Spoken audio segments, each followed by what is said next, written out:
Et maintenant, un petit travail d'écriture. Donc, on a déjà vu comment on écrivait les lettres en boucle, comme par exemple les L ou les E.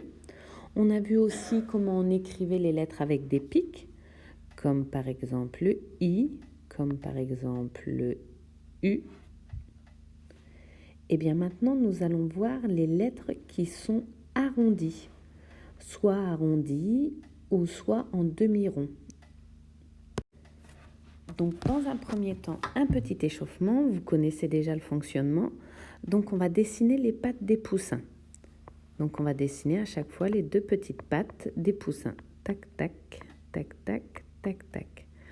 Ensuite, deuxième exercice, ici, nous allons dessiner la nourriture des poussins avec des petits zigzags. Hop, voilà. C'est juste pour s'échauffer un petit peu les mains. Et la poule. Ensuite, donc ça c'est pareil, on connaît déjà, on va faire des boîtes pour ranger le mot. Donc ici je vois une boîte, une grande lettre qui va au 3e étage. Donc j'ai besoin d'avoir une grande boîte. Ici je vois une petite lettre qui va au 1er étage. Donc j'ai besoin d'avoir une petite boîte. Ensuite, ici, je regarde une petite lettre, donc une petite boîte. Ensuite, je regarde encore une petite lettre, c'est le U, donc une petite boîte. Ensuite, je regarde encore une petite lettre, c'est le E, donc une petite boîte. Ensuite, une grande, deux grandes, donc ça veut dire deux grandes boîtes. Une grande boîte, deux grandes boîtes. Et à la fin, une petite lettre, donc une petite boîte. Ensuite, pour l'exercice suivant, c'est l'exercice 4. On va déjà repasser plusieurs fois avec son doigt sur le C. Donc là, c'est une lettre, une demi-ronde. C'est presque un rond, mais pas tout à fait un rond. Donc on va repasser plusieurs fois avec son doigt. Et une fois qu'on se sent prêt, eh bien, on prend son stylo et c'est parti. Je me mets ici et demi-ronde. Et voilà, et je continue comme ça. Voilà, et donc vous pouvez continuer ici et là. Et à la fin, c'est parti, vous pouvez continuer. Donc vous n'êtes pas obligé d'en faire beaucoup. Si vous en faites, on va dire 1, 2, 3, 4, 5 et qu'elles sont jolies, on peut s'arrêter. 1, 2, 3, 4, 5. Et ensuite, ça vous connaissez déjà, il y a des lettres qui manquent. Alors là, je vais vous lire. Il cueille des fleurs. Il cueille des fleurs. Donc, on voit bien qu'ici, il manque une lettre et que là, il manque tout ça. Donc, c'est parti, on y va.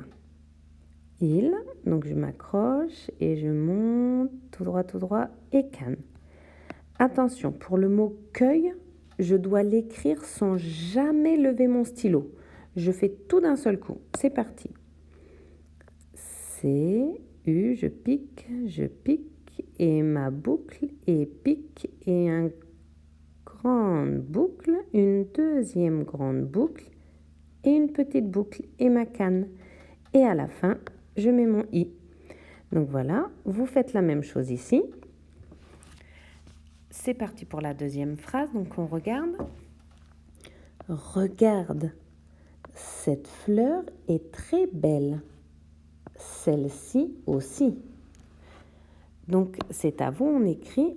Alors pour le mot là, c'est parti. 7. Et on n'a pas besoin de lever le stylo non plus. Une fois qu'on a commencé, on continue.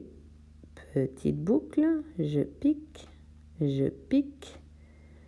et petite boucle. La barre du T, la barre du T. Ensuite, regarde, cette fleur est très belle. On passe à celui-là. Donc, on va faire tout ça sans lever le stylo et ensuite ça sans lever le stylo. C'est parti. Celle-ci, c'est la boucle du E, une grande lettre, deuxième boucle pour le L et le E, petite boucle. trait d'union et la demi-rond du C, je pique pour mon I et la canne. Et voilà. Et ensuite, c'est à vous, vous faites la même chose ici. Alors, ce petit exercice-là, le dernier, ça c'est si vous voulez, si vous avez envie, vous pouvez vous amuser à faire des petits, des moyens et des grands. Petits, moyens et grands. Et à la fin, des petits C. Mais ça, c'est si vous avez envie, si vous avez encore un peu de force.